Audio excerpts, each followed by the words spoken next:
Hey guys, welcome back to the Modern Star Wars Hasbro figure YouTube channel playlist thing. All right, before we get into this week's figure, we need to do a little housekeeping.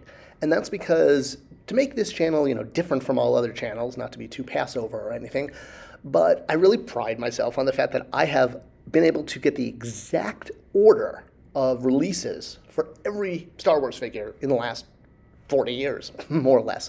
Now, everyone displays their Star Wars toys differently. If you're at Lucasfilm and you're in their conference room, you display everything in package so you could see what it looks like at retail. But if you're not Lucasfilm and you're me, you keep all of your figures in drawers in your back room because you don't have enough space to display thousands of Star Wars figures right now.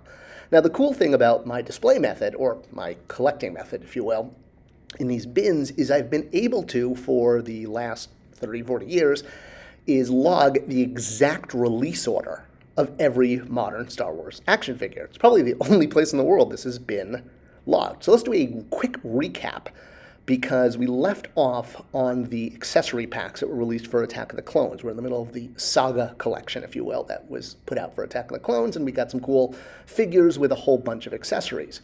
The next released figure is Ephont, who we're going to talk about today. But between the accessory packs and Ephont, we had a few odds and ends that have already been covered.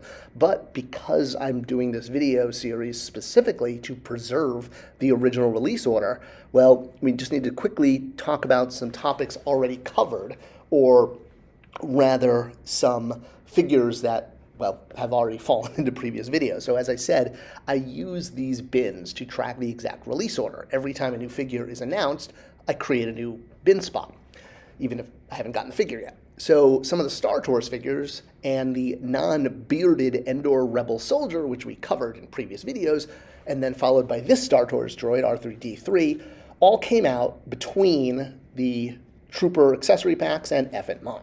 Now, Ephont, obviously, we never had a vintage figure of him, but it's been a character that fans have kind of wanted to help build out their Jabba Palace diorama, and he is quite a knockout. So he's not the only giant oversized figure for Jabba's Palace, but he's the biggest, or at least the biggest that's ever been released. Hermie Oodle is a little bit smaller. Now, as far as size, you can kind of wedge him in there between a Wampa and Animanimon, even though Animanimon is not as big as people think he is because the toy threw people off. But if you were going to compare him to other releases, well, he absolutely trumps them as far as size and sheer amount of plastic. I mean, this guy is heavy.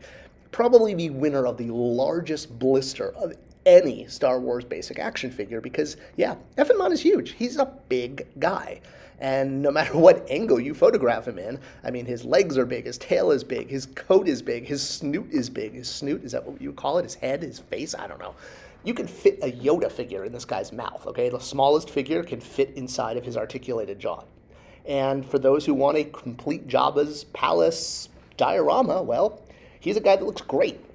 But when you compare him to size and scale to all other Star Wars figures, yeah, I mean, even a bigger shot. Look at how huge he is. And the fact that this was a basic figure, not deluxe.